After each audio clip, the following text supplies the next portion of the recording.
Bonjour, donc je suis Charlotte Dudignac de Coopérer pour entreprendre. C'est un réseau national de coopératives d'activité et d'emploi. Donc ça fait 20 ans qu'on existe. Coopératives d'activité et d'emploi. Elles accueillent des entrepreneurs et porteurs de projets, des personnes qui n'ont jamais forcément été entrepreneurs dans leur vie, qui se décident.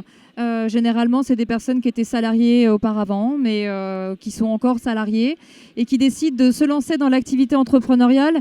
Mais pour ce faire, elles n'ont pas forcément envie de créer leur propre entreprise. La CAE devient leur entreprise partagée. Elles sont accompagnées. Elles ont un statut qui les rattache au salariat. Donc, elles sont salariées de la coopérative, ce qui leur permet de continuer à accéder à l'assurance chômage, à continuer à se faire des droits et d'avoir des droits sociaux. Et en plus, elles sont coopératrices, c'est-à-dire qu'au bout d'un moment, elles sont aussi codécisionnaires de la vie de leur structure. C'est vraiment le concept d'entreprise partagée. Alors en 2020, notre action majeure, c'est qu'on est passé d'un réseau de coopératives d'activité et d'emploi à une SIC, une société collective, coopérative d'intérêt collectif, sur l'entrepreneuriat collectif. On a compris en fait qu'il était très intéressant aujourd'hui de travailler sur les entrepreneurs qui se réunissent. Alors soit c'est pour créer une marque, c'est pour être dans un tiers-lieu et aussi dans une coopérative. Les CAE, elles ont beaucoup structuré les choses, elles ont des choses à apporter, elles ont des choses aussi à apprendre, de notamment tous les espaces. Et donc c'est cette nouvelle maison qu'on a construite cette année et on en est très fiers.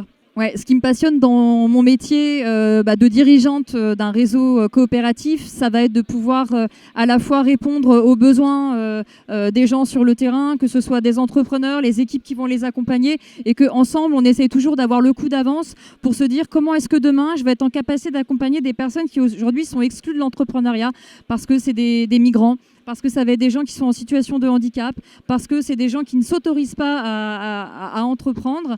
Et ensemble, on a un projet d'intérêt général à défendre.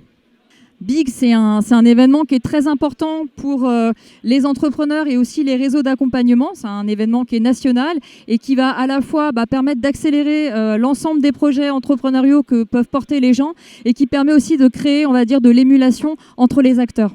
Le conseil que j'ai à vous donner, c'est que si vous avez peur, c'est pas grave. Si vous vous dites que ce n'est pas pour vous et que le risque est trop grand, il y a des solutions pour vous.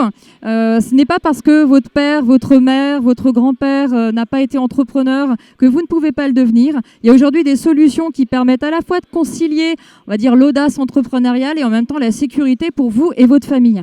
Je pense que l'entrepreneuriat de demain, il doit être plus collectif, il doit permettre aux gens d'être beaucoup plus en réseau, de pouvoir troquer la concurrence par de la coopération, de pouvoir se dire on est tous dans le même bateau, on a des compétences qui sont complémentaires, il peut y avoir de l'émulation et c'est ensemble qu'on va réussir à dépasser le monde qui vient, qui n'est pas un monde simple.